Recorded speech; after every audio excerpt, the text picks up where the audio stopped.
welkom bij Impeteer. 26 jaar na de laatste spraakmakers ben ik waarom op de lokale radio. Of beter bij de streekomroep. Bij RTV NOF krijg ik de kans om weer een riege mooie programma's te maken met regionale gasten in de haatrol.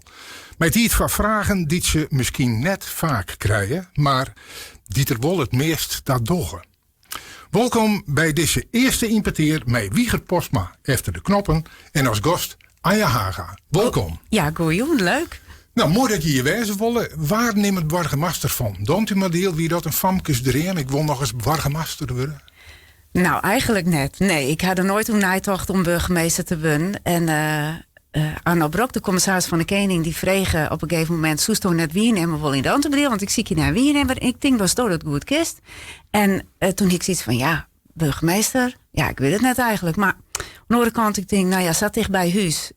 Die kans krijgen, nou dan moet ik dat maar eens even proberen. Ja, maar hij had het Jo Wolf vregen en hij had het Wieger Postma bijvoorbeeld net vregen. Dus kennelijk, zeg er wat in Jo, waarom had Jo dan burgemeester, of wie het maar als wiernimmer wezen moesten.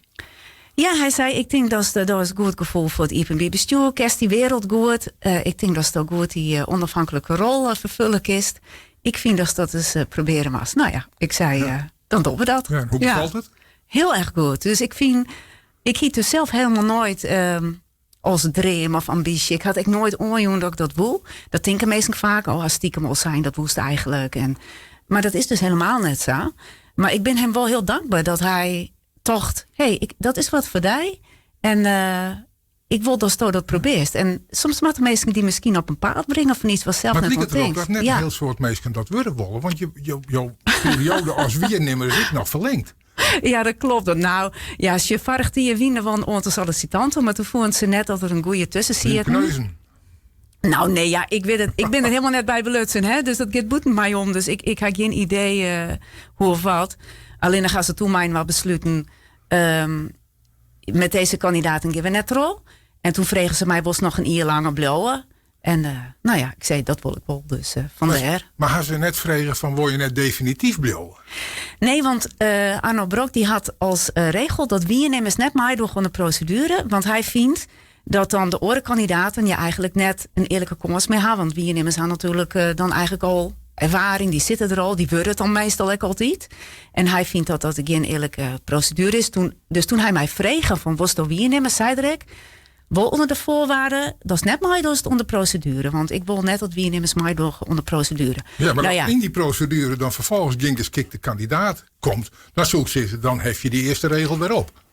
Ja, dat is net om mij. Ik ga die belofte onder. Maar ben je beschikbaar? Om vers te blijven? Ik ben beschikbaar als burgemeester, maar net in Dantumdeel. Want hij had mij vregen toen ik als wiernimmer van was to. En dus dan dan spreken we, dat is toch net blijven. En de geschikte kandidaat vind ik en de zet van, nou ja, ik heb wel mijn principes, maar ja, nood breekt wet. Misschien maar we daarvan afwijken. Dan maken we dat maar weer eens. Maar ik denk dat dat net gebeuren zal. Want Dantumdeel is echt een superleuke gemeente. Ik kan iedereen onrieden om je burgemeester te worden. En er zijn natuurlijk heel veel wethouders die nog geen wethouder meer zijn of net waarom komen in de landen, gewoon overal wel. En ik denk dat het voor betoefde wethouders die een volgende stap maken willen, een hele mooie stap is om burgemeester te worden in Dantumdeel. Dus ik had er eigenlijk hele goede hoop op dat er wel goede kandidaten bij zitten. Ja. Maar ik probeer jou, het werk van burgemeester is zo mooi. Dat wil ik eigenlijk wel blijven. Dus je bent er ook aan het solliciteren. Nou, ik ben nog net er ook aan het solliciteren, want ik ben nog gewoon elke dag fulltime aan het werk voor Dantumdeel. En dat beloof ik dan tot er een nieuwe is, dus dat er een cremeneemde is. En de komende maanden zal ik natuurlijk wel besjeunen, wat zal ik doen? Dat moet zich nog uitwijzen. Maar op dit moment ben ik gewoon ontwerk. Ja, maar wat zal ik dan doen? Dat zal wel vergelijkbare functie wezen. We zijn burgemeester in de Oorgemeente. Ja, dat is zo'n hele reële optie wezen. Ja, dat ik een burgemeester van de Oorgemeente. Maar het is net zo dat je zegt, ik wil burgemeester worden in die gemeente en je kan scrollen. Dat kan natuurlijk. Dan moet ik een factuur wezen. Zeker. Die facturen moet ik iepen wezen. En op dit moment ben ik geen factuur iepen, behalve in Dantumdeel. Ja. Dus ik wacht het rustig af tot de factures komen en dan zie ik per gemeente, is dit wat voor mij? Ja, en dat het nou in Zeeland is of in Limburg, dat maakt het voor jou net uit? Nou, ik zie wel breder zien, denk ik, dan alleen nog Friesland. Omdat ik het belangrijk vind dat een gemeente een bepaalde, hoe zeg je dat? het moet echt voldoende uitdaging bieden dat ik denk, hé, dat mag je wel excisie blowen. Ja. Dus ik vind het belangrijk, ik ben bestuurlijk trekker op ondermijning en op cyberveiligheid als cyberburgemeester. Bestuurlijk trekker, dat betekent dan? Dat ik voor Friesland samen met André van der Nadoet van de Waardhoeken doe ik dat. Probeer om de criminele activiteiten terug te dringen in Friesland. En afspraken te maken met de orenburgemeesters in orengemeenten. Hoe doen we dat op een goede manier? Hoe kunnen we afspraken maken zodat we dezelfde aanpak hebben? Want er was natuurlijk net, als wij criminelen hier in dansmodel aanpakken, dat ze vervolgens naar Matthäus gaan of naar opstallen of wat dan ook. En dergelijke activiteit. Precies. Dus een beetje voordrukken dat het ergens anders weer opkomt. Dat wil je eigenlijk voorkomen.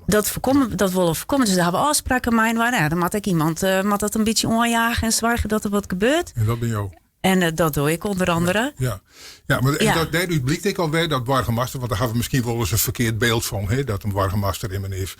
Nou, die een nieuwe tuin bij een verzwarigingshuis of zo wat en het Amsket even omdocht en bij een 100-jarige op beziet. Dat doe ik alweer. Mm-hmm. Maar kennelijk dit soort zaken. En dan ik nog hoe de provinciegrenzen heen. En vind je dat dan het leukst? Want je zit, ik pas zo goed bij Dontimadiel, maar als je iedere keer ergens anders binnen. Nee, ik vind de afwisselendheid van burgemeesterwezen vind ik heel erg leuk. Dus inderdaad ben ik als cyberburgemeester, doe ik dat met de cyberburgemeester van Grenzen van Drenthe. Maar met zijn trein gaan we dan hoe pakken we dit aan? Dat alle gemeentes net gehackt worden en digitaal veilig zijn. Nou, dat is iets wat ik mijn oren meest kan doen, uit oren provincies. Maar dezelfde dag kan het dan wijzen dat ik op visite ga bij een 60-jarig huwelijk. Van een echtpaar. En dat was een ontzettend leuke koffiemoment, is mijn mind waar. Ja. En dat is echt heel leuk. Dus het is heel afwisselend. En dat maakt het werk heel erg leuk. Je zei, als ik naar een oren gemeente eer ging, dan moet het ik wil een gemeente wezen wat te ontwikkelen is, wat gebeurt, wat gebeuren moet. Dantemadiel is dus kennelijk ik een gemeente dat wat gebeuren moet. Nou, als je Dantemadiel, toen ik kwam in november 2024, toen we in dat Dantemadiel kreeg zelfstandig waren naar de ambtelijke fusie met Noord-Est-Friesland. En per 1 januari 2024 is het toen weer ontvlochten en zelfstandig gingen.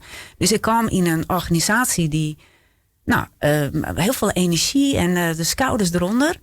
Want we zijn wel zelfstandig. Wij laten zien dat we dat kennen. Nou, de verkering wie je krijgt uit. Nou, dan ben je generaal net op je best. Nou, in dit geval weer de volle energie en positiviteit.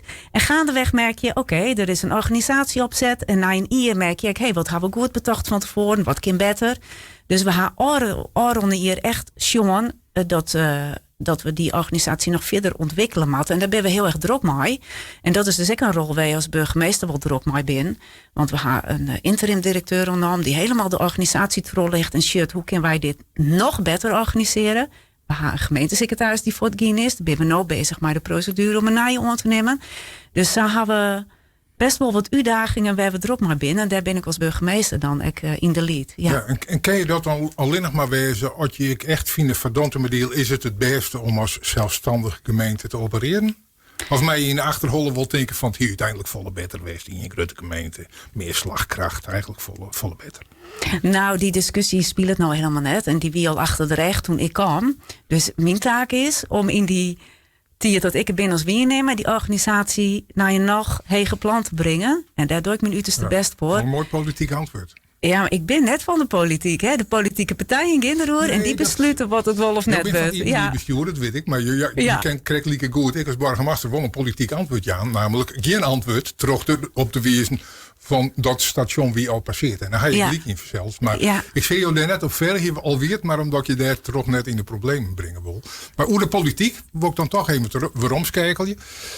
Je hebt natuurlijk wel heel politiek actief West. En ik als Sint-Wurger van de ChristenUnie, dat is echt jouw partij. Kan je dat uitlezen? Nou, toen ik denk als famke op de middelbare school, dacht ik al, politiek, dat is interessant. Maar ja, waar moet ik dan bij en welke partij? En toen is het in de jaren 90 alweer nog verzuilde christelijke partijen, GPV, RPF en dergelijke. En toen dacht ik, dat is het net. En toen in rond 2001 kwam de ChristenUnie. En toen dacht ik, dat is wat voor mij. Ik ben christen, dat is de Unie van Christenen. Toen ben ik daar actief aan. Met CDA wie er bijvoorbeeld ik, of de SGP? Ja, maar het CDA voer ik een beetje persoonlijk dan te vaag qua christelijk. Net altijd even duidelijk erin. En de SGP, ja, dat is vrouwkeer daar ik überhaupt net actief wezen. En toen al helemaal net. Oh, daar ben al wat vrouwen. Inmiddels, maar in 2000 wie dat was. Dus toen wie dat net onder orde. En zo ben ik bij de ChristenUnie actief aan. Maar inmiddels ben ik natuurlijk burgemeester en apolitiek. Dus ik ben nu al net meer van een politieke partij. Ja. En jou haar actief is voor de ChristenUnie. Zowel in de Friese Steden als in het Europees Parlement. En dat Europees Parlement, dat is nog net in je salanglijn. Het weer een grote teleurstelling dat bij de laatste verkiezingen net slagen. Ja, absoluut. Dus dat is nou het Waailien in 2024. Dus het idee wie natuurlijk dat ik daar blauwe zoe. Maar ja, toen winnen we de zit kwijt. Dus politiek is soms een hut leven. En dan maar je op ziek naar wat oors, ja. Maar rijd je zo'n shit kwijt omdat je het net goed dient hebt? Of omdat er allerlei omstandigheden binnen die dan misschien het kwartje de oren kant opvallen litten? Ja, waarom hebben we eigenlijk best heel volle stemmen binnenhellen. Van tevoren dachten we, zo volle stem binnenhellen, dan houden we die zit. Maar het is een samenloop van de kiesdrempel wie hegen dan verwacht. Plus dat BBB, NSC die hem toen maai. En op dat moment had die heel volle stemmen. Ik naar zich daar Lutsen ChristenOor speelveld als het ware. En de ChristenUnie zit al langer dat ze verkiezingen verliest. Inmiddels zo'n op een rij. En dit is er één van. Dus ja, het is een tendens waar dit echt onderdeel van is. Ja. Dat is de tendens die die partij wil omboegen, neem ik aan. Misschien is het profiel van de ChristenUnie wel te progressief. Ze worden misschien te vaak zien als een linkse partij. Het zoeken. Ik denk dat de meesten binnen die het terug vinden. De meesten die vinden het te links. Wat vinden jou? Ik vind het eigenlijk als... ik had er eigenlijk net een heel uitgesproken mening hoor. Omdat ik op momenteel helemaal net actief ben binnen de partij. En ik zie dat als boetenstener. Maar je bent nog lid, neem ik aan. Je stemmen er nog op. Nou, dat let ik mij dus net weer uit. Want ik vind als burgemeester dat ik ben... van alle rietsleden, we hebben verschillende partijen. En ik ben alle rietsleden ben maar even lief. En ik probeer hun te ondersteunen in hun werk. En als het nou welke partij het is, dat maakt het mij echt niks uit. En ik vind het heel belangrijk. En ik weet dat sommige burgemeesters binnen er zien. Maar ik vind het heel belangrijk dat mensen alle rietsleden ik het gevoel hebben, dat is mijn burgemeester. En ze zitten net namens een politieke partij. Niet welke hoek het wien waait. Ja, je weet wat ik in het verliezen die in ha. En dat is dat kist oorlog vinden. Daar ben ik op LinkedIn. Dat kist dat ik duidelijk zien. En ik ben voor de ChristenUnie actief geweest. Maar ik ben nou burgemeester. Dat is een orenrol. En in die rol ben ik apolitiek. En zorg ik ervoor dat het bestuur in Dantum heel goed functioneert. Dat mensen je goed kennen wij. En dat ik daarin voor iedereen hetzelfde ben. En ik neutraal. Dat vind ik heel belangrijk. Kio vreeg om ik wat muziek te selecteren voor dit programma. Want het idee is dat we net al in de hoe je praat als burgemeester. Maar ik wat orenzaken naar voren helje. En een mooie manier om iemand kennen te leren is eigenlijk wat is de voorkeur qua muziek? Wat hij uitzocht? Klassieke muziek. Want ik hou heel erg van klassieke muziek. En als eerste, ik ga verschillende muziek. Dus ik weet niet wat je hem als eerste draaien natuurlijk. Nou ja, maar wat je als eerste voor je Nou, ik denk wat... het openingsstuk van de film Amadeus. Toevallig in die vorige weken weer in première ging een remake daarvan. En dat is een film over Mozart. Die in 1984 uitkwam is. En ik vond dat geweldig. En dat is echt mijn favoriete film ever. En sindsdien ben ik helemaal fan van Mozart. En dit is het openingsstuk van die film. Het is heel energiek. En ik word er altijd heel vrolijk en heel energiek van. Dus ik dacht, daar gaan we maar beginnen. Nou, dan hoop ik dat het goeie van. Ja, dat hoop ik.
Mozart weer het net alle dagen op deze stuurder, maar het had een speciale aanleiding. Anja Hagen, de burgemeester van Dontumerdeel, Wiernemmend, die had vregen om dit even te draaien. En dat komt omdat we een urenlang met haar praten in het programma Impeteer. Het is de première van het programma, de allereerste uitsturing. En dus van mij wil weer even wennen van hoe werkt het ik alweer. Maar muziek van Mozart, wat docht dat mij ook? Ja, ik word er heel vrolijk en energiek van. En ik vind, Mozart is gewoon een geniale componist. Die Vicentje toen hij dit skreun. En er zit heel veel energie in. Het is heel druk, maar het klopt precies. Bij Mozart is alles heel kloppend. En het is in mineur. En toch had het heel veel positieve energie. Ik vind dat fantastisch. En zet je dat op als je tot rust komen wil? Of gaat hij in de auto op? Ja, in de auto. In de auto vind ik dat prettig. Ja, dus dan draai ik dat. En dat is dus de openingstuk van de film Amadeus, die ik geweldig vind. Die ik 100 keer Shona. Ja. Want je bent een filmmeesker. Nou, nee. Ik ben eigenlijk meer een boekenmeester dan een filmmeester. Dus als ik show wel eens films en wij hebben wel Netflix en de show wel naar. Maar uiteindelijk denk ik dat ik meer een lezer ben dan een televisiesjugger. Ja. Oké, nou dat let ik even voor wat het is. Mensen die mij zien wat je gebeurt op het moment dat de muziek draait, die zien dat je wat mysterieus badden. Ik kan het wel even vertellen. Ik had al iets dwarsken naam. Komt van een kringloop en daar zitten levensvragen in. Gewoon uitprint op papier en als losse vragen uitknipt. En de gast die je Tjenobi zit, die krijgt de gelegenheid om daar 5 uit te pikken. Bling. Die mij ze vervolgens lezen, die 5. En mij dan 2 weer waarom dwaan in de dwaske. Om wat voor reden dan ik. Daar kom ik niet meer op waarom. Maar die 3 die lezen bij jou, daar hebben we het dan even over. En die vragen die lees ik dan nou aan jou voor. En de eerste daarvan is, van waar ga je het meest leert? Ja, ik vind het eigenlijk best wel een lastige vraag. Maar eigenlijk is het toch, denk ik, van mijn mem. Want als ik nou ook ouder word, zie ik heel niet meer dat ik volle eigenschappen van haar haal, maar ik heel volle dingen denk, oh ja, dus mem zei altijd al, of mem zei dit of dat, en dat je dat toch meeneemt. Dus ik denk dat ik wel heel veel geleerd heb van mijn mem. Wat is dan het belangrijkste wat je van haar leert? Hè? Ja, het is ook een soort eigenschap, denk ik misschien, dat ik een volgende, maar beetje trog in, net moeilijk doen, sociaal wijzen, omsje naar een oor, maar ik positief in het leven actief wijzen. Dus zij is wel van, bijvoorbeeld, ik iets heel simpels. Ik doe alles op de fiets. En vroeger vond ik het altijd belachelijk natuurlijk. Moesten we altijd fietsen. Dat ik zei, mijn mem zei, waarom kunnen wij nooit eens maar de auto bracht worden? En iedereen werd bracht en wij moeten fietsen. Nou, belachelijk. Mijn mem zei, we best net van zout, kist wel fietsen. En daar we sterker van. Toen wij jong waren, gewoon baantje ziekje. Net zeuren, maar als het wat yield was, dan werkte er maar voor. En eigenlijk denk ik, ik had het eigenlijk wel al je oernom. Ik fiets nou ook altijd alles. Als ik denk, nou, het hoeft eigenlijk net, maar ik doe het toch. En net zeuren, maar gewoon een beetje trots zetten. Het leven is net altijd alleen maar leuk. Je moet ook gewoon een beetje energie erin zetten. Maar ik het idee, dat sociale van jouw mem, had je ik wat oernaam? Nou, uw mem is heel erg van, mijn mem is heel goed in contact lezen. Die had een wereld om mensen om haar heen. Die shit naar die om, die brengt daar eten. Bij u thuis koest net langs komen vroeg mijn mem of rond beljen, of ze hier visite of ze wie op visite. En zij is gewoon echt heel goed in contact lezen en naar mensen omzien. Zo goed als zij het kind, denk ik net dat ik het kind. Maar ik ga er wel heel veel van leren hoe belangrijk het is dat je sociaal bent, omzien en dat je dan ook wat waarom krijgt. Ja. Ga je daar in je werk ik wat om? Ja, daar ga ik heel veel aan. Dus wat dat betreft is mijn mem een heel goed voorbeeld van, die kind ontzettend goed contact lezen met mensen op visite. En ik vind het echt heel erg leuk om bij een 100-jarige of bij een echtpaar op visite. Dat vind ik echt uitjeswerk altijd van de uurtje. We hadden altijd heel gezellig. Ja. Dat je misschien zin opjoggen is als je erop uitmaten, omdat er een vraag leidt dat er een AZC hier in de Westerrijn of zou komen mat. Nou, die vraag leidt er net op momenteel, dus dat scheelt. Maar als die vraag leidt, dan zit je er ik op uitmaten. En als je dan om je heen joggen en omtinken van oren meesken. Ja, dan moet je had natuurlijk als burgemeester sowieso ook wel eens situaties die moeilijk bent, instanders, meesken die leuk ben ergens om, want ik neem ook wel eens besluiten ben. Net iedereen blijft mooi is. Weet je dat van het AZC is vershouders? Zie je je best dan dat zo lang mogelijk te keren als zo'n visite je leidt? Of wil je het omarmen en zeggen van verzels? Dat is onze taak. Nou, Dat is wel een politiek antwoord, dat is het ook. Maar het is echt onder politieke partijen om daar een besluit in te nemen. Als burgemeester doet dat nooit. Zij sto in een eentje, zo doen we dit. Nee. Dus het is zoals de coalitie, die ben ze nou ontvormen. Hè? Ze zijn ontformeren verschillende partijen. En die zullen in een coalitieakkoord aanzezen. Zo willen wij. Ja, of net. Zij willen liedskalig, heb ik begrepen. Dat ze zeggen, nou, wij willen op verschillende locaties liedskalig. En hoe ze dat precies opscroen, hoe ze dat willen. Dat wordt leidend in wat we in Dantemeneel doggen. Ja, maar je zegt wat er in het land gebeurt. En er is oeral gedog en rotzooi. En werd het van kom, lid we even in het midden. Maar waar docht het wordt op het moment dat de camera begint te draaien? Dat is toch de burgemeester. Nou, dat lijkt er heel erg om. Want ik ben ook wethouder in Arnhem-West. Toen hier ik zelf asiel en migratie in de portefeuille. Toen had ik een AZC-punt, een noodopvanglocatie, bed, bad, brood. Alles hier en daar. En in principe is dat een politieke portefeuille die een wethouder doet. Op het moment dat openbare orde en veiligheid in het geding komt, dan wordt het een burgemeestersding. Maar dat zijn echt wel 12 verschillende portefeuilles. Dus de opvang is voor een wethouder. De openbare orde, veiligheid, als dat in het geding is, dan komt de burgemeester in beeld. Dus ik denk wat belangrijk is om dat ook helder te houden. Maar per definitie is het oeral een probleem van de Iepenbierenwadder. Op dit zuid. Nou, ik vind dat eigenlijk wel te kwart door de bocht. Want, want als juist hoeveel AZC's er zijn, hoeveel locaties iepend worden. En hoe rustig dat gaat en hoe goed. En wat in het nijs komt. Binnen 12 locaties waar mensen herrie schoppen. Maar jij verhaal hoe de eventgroepen die het oeral terug het land razen om maar heen te gaan met mogelijk sprake is van een AZC om daar rotzooi te komen. Ja, dat gebeurt. Maar er zijn echt heel veel AZC's. Als juist hoeveel AZC's er zijn. We hebben nooit wat van jaren waar het rustig gaat. Dus om te zeggen, oeral waar AZC's is ellende. Dat is gewoon vissen te kwart voor de bocht. Weet het onkundige wordt dat het commercieel. Als ze drinken binnen, valt het vaak ook christelijk tak. Maar de onkundiging, dat jouwt een heel soort opscoor. Het jouwt op sommige plakken inderdaad best opscoor. En dan komt een burgemeester ik wel in beeld om te zien, hey, hoe geef je goed mee om? Maar ik had dat als wethouder toen ik dien. Dus dan kun je als wethouder ga je er ook een rol in. En als het in de voorlichting, in de uitleg en de meeste meenemen, dat vind ik echt een wethouderstaak. Op het moment dat het onrustig en veiligheidsissue wordt, dan komt de burgemeester in beeld. Maar het was echt wel erin in te gaan dat een AZC per definitie een openbare orde en veiligheid. Ik vind dat echt de kwart door de bocht. En ik vind het echt net rugdwan aan al die gemeentes waar het wel heel goed gaat. En we hebben nooit wat van jaren. Dus we moeten net correct van alsof dit normaal is en oerol zo gaat. Dat is gewoon net zo. Heel veel mensen vind ik prima dat de mensen opvang worden.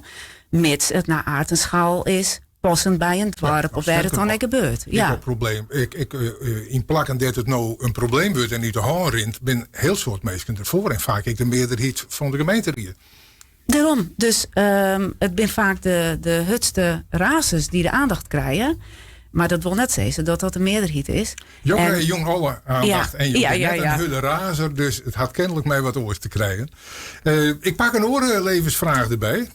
Wat is jouw beste eigenschap? Ja, dat is best wel een. Dat maakt eigenlijk iemand oor zo je zegt natuurlijk. Je gaat hem net weer omheen. Ja, maar die orentocht die voel ik nog lastiger. Maar ik denk dat mijn beste eigenschap is dat ik positief ingesteld ben en narigheid heel goed via te kind. Dus ik ben heel snel, als er iets vervelends gebeurt, het weer kwijt. En ik blow net hingen in dingen. Dus ik denk dat dat wel mijn beste eigenschap is. Ja, ik zit even te praktiseren of dat alleen nog maar positief is. Dat je heel gauw weer kwijt bent. Want soms is misschien ik wel goed. Dat het wel even bij je blijft. Dat je een vervelende ervaring hebt. Dat je al denkt van. Ja, dit mag net morgen of jongen een glasje bier nemen. En morgen weer van bed en dan ben ik het kwijt. Nou ja, nee. Dat is inderdaad wel een punt. Als bijvoorbeeld ruzie is. Ik ga eigenlijk nooit ruzie. Maar stel je ergens met iemand een oneenigheid ergens hoor. Ik ben dat heel snel weer kwijt en vierten. Maar een oor misschien nog net. Dus ik moet er goed op letten. Dat ik net te snel denk. Oh, dat is wel voorbij. Want van oor kan dat best wel eens zwidden wijzen. Dus daar moet ik op letten.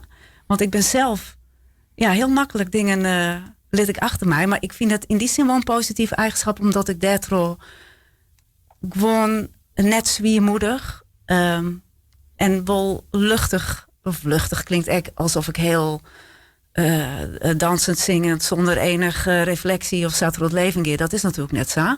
Maar het echt net zwidder opneem dan nederig, steeds maar. Dus ik kan goed relativeren. Net zwaarmoedig. Ik ben net zwaarmoedig van aard. Nee. En ik denk, ik als burgemeester is dat wel prettig. Want je hebt een hele drukke baan. Het is volle. Iedereen doet een appel. Wil die beste versie van die. Het is net altijd alleen nog maar leuk. Als je dan echt nog zwaarmoedig bent, dan denk ik dat het best wel sfeer is. Ja. Dus het scheelt als je dan, denk ik, voor jezelf ook, als je net al te zwaarmoedig bent. Je had net vaak spul.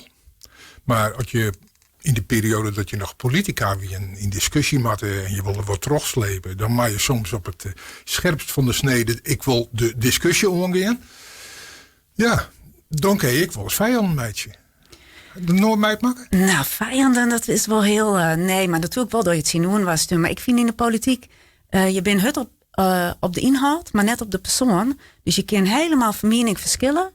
Maar je houdt het wel netjes en vriendelijk naar waar. Want ja, dat mag je net nooit persoonlijk maatje. Dus ik had net het gevoel dat ik vanuit mijn eerdere politieke rollen de volle narigheid tot oren gehouden heb. Of ze helemaal net. En het wie wel een van de redenen dat ik dacht, oh, burgemeester, ja, dat ik nooit hoe toch. Want ik zie het altijd in zo'n politieke rol, dat wie me helemaal eigen. En ik denk, ja, dat ik heel erg missen. Maar dat mis ik dus helemaal net. Ik vind het de partijen. Ja, ik vind het heerlijk. Ja, ik vind het heerlijk eigenlijk om net meer in die politieke rol te zitten en zo'n duidelijke mening hoeft te hebben. Ja. Dus we zeggen jou net waarom in de politiek? Nou, ze is nooit, maar zoals ik er nou in zit, nee, heb ik die behoefte net. Nee. Dan past het hier een bier bestuur beter. Ik vind de burgemeester een hele fijne rol. Ja, kun je echt wat voor mensen budgetten in de breedte. Dat vind ik echt heel mooi. Ja, je zei het, ze kreeg van in de discussie ben je hut op een zaak, maar zacht op de persoon. Als we de Joerte Dijs zeggen, hoe bigelies in de Tweede Kamer politiek bedreven wordt. Ja, dan vind je daar vers ik wat van.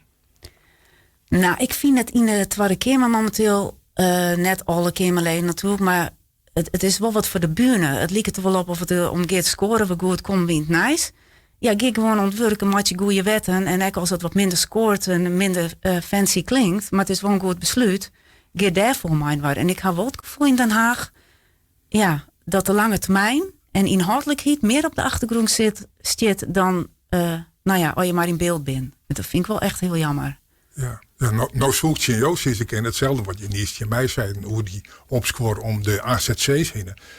Er wordt heel het werk in Den Haag. Een heel soort wetten die gewoon terug. En al die Kamerleden ben gewoon er ook aan de slag. En wij zoeken op de televisie een per dit ruziemeisje. En daar zit de kranten de oren daar vol van. De talkshowtafels praten daarover. Mij horen we van, dat docht hem wel voor. Maar dat is misschien echt helemaal net zo belangrijk als wat wij nou denken dat het is. Had ik daar net gelijk in, ook dat stel? Ja, misschien had ze daar ook gelijk in. Want ik denk dat de media had een heel belangrijke rol in. En de media had de neiging, alles wat al weekend is, wat emotie oproept, wat aan de flanken zit, aandacht te jan. Maar het gemiddelde, wat rustig is, wat nuance is, ja, dat scoort net, daar klikken mensen net op. Dus dat krijgt volle minder aandacht. Dus of het nou gaat om een AZC, waar het goed, rustig, mooi verrint, dat komt net niet nice. Een Kamerlid wat heel goed werkt, heel goed werk doet. En een soort van. Die zien we net, die zien we net niet nice.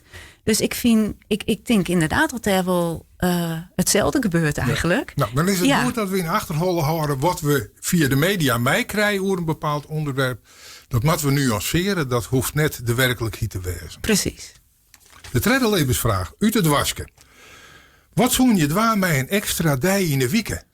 Ja, ik dacht die extra dag in de week, dat zou wel lekker wezen. Ik denk dat als ik een extra dag in de week hier, dat ik met mijn racefiets erop uit. Daar hou ik heel erg van. Gewoon een extra vrije dag. Ik ga natuurlijk net zo vaak vrij.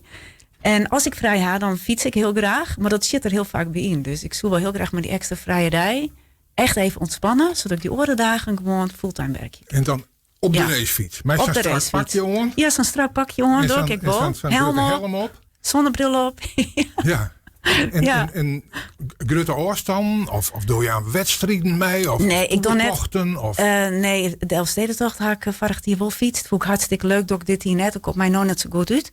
Maar ik vind het leukste om echt op de fiets erop uit en uren te houden om te fietsen. En ik weet nog net waarheen. En ik fiets daar eens heen, pak een terrasje samen met mijn man. Dat vind ik het allerleukste te geren. En dat we een heel dag lekker fietsen. Dat zet je dan leuk. De fiets achterop en je ergens oors in om daar te fietsen? Of is de eigen regio zo mooi om te befietsen dat je helemaal net eerst een eind hoeft te rijden? Nee, eigenlijk fietsen we altijd van nu dak om gewoon Ik fiets heel vaak door Dantemedeel, richting Burgum, Drachten, Lout, waar dan ik heen. En dan gewoon lekker een dij op de fiets. Ja, dat vind ik het allerleukste. Ja. Maar dat doe je te min. Ja, dat doe ik te min, vind ik eigenlijk. Maar dat doe je meer dwaan als er een dij extra is. Ik dacht, dat zit er nou bij in. En werk het dan toch altijd voor. Dus dan, Maar ik zoals het gaat om een goede balans. Ja, het gaat om de goede balans. Zit het dan dat je werk net goed in balans had? Ja, dat zou je bijna zeggen. Nou, ik vreeg het maar. Ja, ik denk wel dat ik een goede balans heb, maar het is wel vol, hè? Dus ik probeer wel echt het vrij te maken voor het fietsen, maar het zit er toch wel eens bij in. Dus ja, iets meer vrije tijd, zelfs ook dat daarom besteden, ja. En de meeste kantus, komen die te kwart? Zou die jou genoeg? Mijn man zei, zeker naar Brussel vindt hij dit een verademing natuurlijk. Hè? Want ik kom gewoon op het fietsje naar huis. We eten jongens together. Wat beter ja. Dus dan is... En Arnhem merkt, want dan wie ik door de weekend daar en dan wie ik weekends thuis. Ja, dat is natuurlijk een groot verschil. Maar dan toen mijn deelwerk heel tijd... werd thuis kom en ik ben wel vaak ik weer voort. Maar je treffen waar we echt heel tijd werd. Dus die had wel het gevoel, fijn dat we ze volle together zijn. Gelukkig, ja. Nou ja, want dat jij je vaak dat in beroepen... waarbij je 24 uur dijs binnen wat je binnen... en dat geldt voor een wargemaster onder oren staat... dat het ingewikkeld is om die privé- en werkbalans toch wat in evenwicht te houden. Ja, dan maak je echt onder ziekje. Maar ik probeer dat wel... dat ik, wat ik zei, sporten. Ik vind sporten heel fijn. Dus erin wandelen, ik in een sportskwallen, ik fiets... Maar racefietsen echt tochten, dat kost uren. Hè? Dat doe je net nog even een uur. Ja, dan kun je wel even fietsen, maar dan kijk net echt zo'n tochtmaatje. Dan ga ik een hut erin. Ja. Dus ik probeer wel, zeker wel 5 keer in de week te bewegen. Dus dat doe ik wel. En zo probeer ik te ontspannen. En je pakt dat heel toekomend terug, het fietsen zo vol mogelijk met je mond te doen. Dan heb je en even privé contact en je bent aan het sporten. Dan doe je het 2 voor de prijs van 1. Exact, dat is hartstikke gezellig nog. Ja. Om gezellig iets sprutsen, zullen we er nog een muziekje bij pakken? Yes. Nou ja, het ging al hoe Mozart, dat wie je favoriet.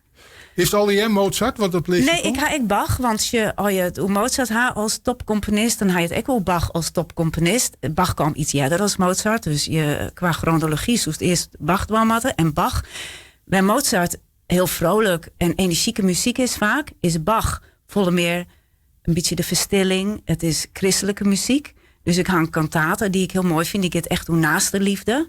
En Bach, wie een heel gelovig meest. Nou, ik ben ook een gelovig meest. Dus daar vind ik heel juist... dat rekt me echt in mijn hart, in mijn ziel, zeg maar. Geen dag zonder Bach. Nou, dat is mooi zijn, ja. Tenminste, ja, dat geldt eigenlijk van mij. Maar dat geldt ik van jou. Ja, nou, ik zit net ook elke dag naar dat luisteren. Maar ik vind, Bach had voor mij een hele volle... diepe betekenis qua geloof. Dat helpt mij. Ja, dat brengt mij in verbinding, met miljoen. Ja. Nou, het goed is, zit er klaar.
Muziek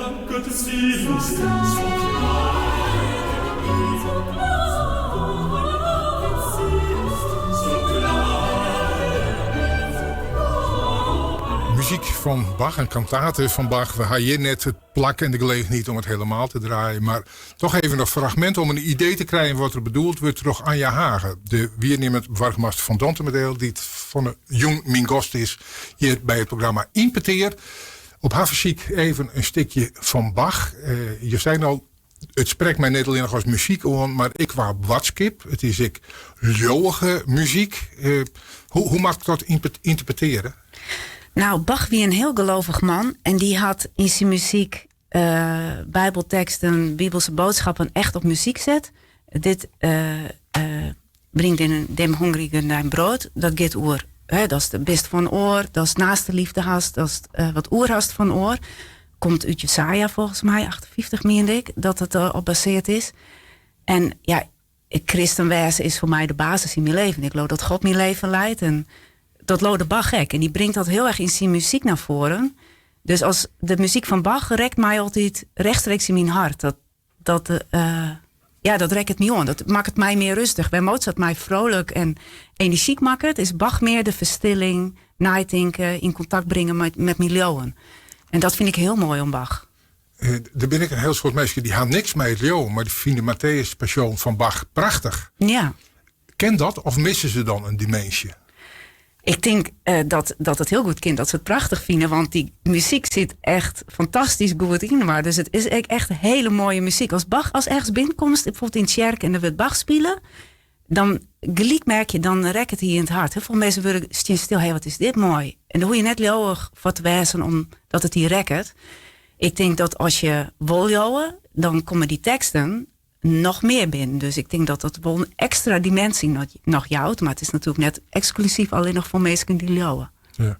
Je zei van het jouwen is voor mij eigenlijk richtingwijzend. Ja. Maakt dat zo? Ja, absoluut, ja. Betekent dat je bij allerlei alledaagse dingen, misschien ik wel in je werk, dat eerst in gebed vallen om God, om daar vervolgens een kar in te meiden? Ja, soms gaat dat heel ik impliciet of in gedachten. Dat ik denk, oh God help mij bij deze keuze. Of wil je bij me wijzen dat ik het goed was? En meer zo. Dat is net altijd dat ik helemaal in een hoekje stier te bidden of zo. Maar wel dat ik in mijn holle met God praat en hem erbij beloek. Dus dat is iets wat eigenlijk altijd wel aanwezig is, ja. Ja, dat zult net geen van waar maar dat naar je zebrapaard komen. Nee, het zit hem natuurlijk meer op wezenlijke keuzes. Of als je iets moeilijk vindt of spannend of meer zo. Ja, dus, maar God is wel voor mij een alom aanwezigheid. Dat ik geloof dat God alles regelt en leidt. En dat wij mensen binnen die daarin zo goed mogelijk hun best doen. En daarin afhankelijk mij wijzen van weten dat hij u helpt daarin. Zo geloof ik wel. Dat jou ook heel volle rust in het leven. Ik hoef net linnig te doen, maar God helpt mij. Wij leven in een land waar godsdienstvrijheid is. Dus je kan je geloof belieden en uitdragen. En je kan mij en waar komen, maar mensen die de correct zou denken. Maar het lijkt het wel eens dat het wat onder druk zit. Misschien nog net in de protestantse kerken, maar Joden bijvoorbeeld ken al net meer precies hoe strijd in zat, zodat het liefst willen. En moslims moeten haar soms oors gedragen, als ze haar misschien wel gedragen wonen. Wat vind je ervan? Ja, vind ik heel erg. Want ik denk dat godsdienstvrijheid heel belangrijk is. Ik hou in het verleden toen ik Europarlementariër wie me er echt heel hut van maken voor godsdienstvrijheid. Want ik vind het heel belangrijk dat je leeuwen kennen, of net leeuwen misschien, maar dat je daar vrij in bent. En dat je daar net beperkt in wordt door oren die dat oplezen willen, dat net kan. Dus ik loopt wel en wil daar iepen wijzen in. En de oor loopt net, die moet daar iepen niet wijzen in. Ja, ik vind dat een heel wezenlijk onderdeel van uw samenleving. En ik vind dat we daar heel alert op wijzen moeten. En als burgemeester merk ik dat net zozeer op godsdienstvrijheid, maar wel, dat is de rechtsstaat. Daarom is het zo belangrijk dat wij ons onder wet aanhouden, dat we iedereen gelijk behandelen, dat we mensen net discrimineren, dat we iedereen gelijke toegang had tot het recht, tot de voorzieningen die we hebben als gemeente. En dat we daar heel eerlijk en transparant in handelen. Dat is de basis eigenlijk voor dat iedereen je goed wenjen kan. En godsdienstvrijheid jet erbij. Voor mij is dat één geheel. Dat is wel één van mij ook. een heel belangrijk uitgangspunt in mijn werk als burgemeester. Ja, je zei net van het Europarlement wie er ik mee dwaande. Nou, dan hebben we het over Europa. Maar er ben ik nog oren plakken op een brood. Waar absoluut geen sprake van godsdienstvrijheid is. Is dat een onderwerp wat wel genoeg omdenken krijgt? Want ja, we hadden altijd maar over de straat van Hormuz. En we hadden het er allerlei. Maar echt, zeg maar, vervolgde christenen in China of zo. Daar jerk eigenlijk nooit wat over. Nee, ik denk dat dat wel te min aandacht krijgt. Ik snap het ook wel, want mensen leven over het algemeen. Ja, jere, hun ben maar naar squallen. Je moet naar je werk. Het regent. Je moet het eten sieren. En dat, problemen van alle dag. Ja, maar dat veegt natuurlijk alle aandacht. Dus dat snap ik ook wel. Dus het begint echt bij de grote wereldproblematiek. Ik snap ook dat mensen zich soms machteloos voelen. Wat moet ik daar nou aan doen? Maar het begint echt gewoon iets bij jezelf. Hoe behandelt je die buren, de mensen op stritten, mensen die net kist? Het is makkelijk om van mensen te horen en goed te wijzen voor die eigen familie en vrienden. Maar het is moeilijker om ook diegene te accepteren die misschien de roze uitzet als die of een orenopvatting had. Dus godsdienstvrijheid begint heel iets als iedereen dat thuis in de eigen stritten goed op orde had. Dan heb ik geen ellende in de wereld. Dus ik denk dat iedereen daar de verantwoordelijkheid in had. Punt. Zit ik nou even, want we moeten nog even de reactiecarousel doen. Het is al best zo'n onderdeeltje dat ik even zelf betocht had. Maar het gaat er even om dat je heel spontaan en direct reageren op een term, een naam of iets wat ik neem. Net op praktiseren, net nadenken, maar gewoon het eerste wat in je opkomt. Als je dan hoe zitten willen, ken dat altijd het nog. Koffie. Lekker. Tattoos. Hoor ik net zo van. Mode. Belangrijk. Hoesbisten. Nee. Klassieke muziek. Ja, prachtig. Vakantiebaantje. Ja, gewoon. Wat? Wat ik die na. Of van je bijplukken tot skiermaatje tot alles eigenlijk. Vleesvervangers. Nee. Sport. Ja. Social media. Ja, ik wel. Netflix. Soms. Ter Apel. Hoofdpijndossier. Uitsliepen. Zelden. Reetrieden. Ja, leuk. Hackers. Grutgevaar. Krant lezen. Elke dag. Kringloopwinkels. Heel soms. Kunst. Net helemaal mijn ding. Kambuur. Binnenklessen best. Insecten. Belangrijk. Theater. Leuk. Bloeddonor. Ga ik 1 keer die in, ja. Hoezebouw.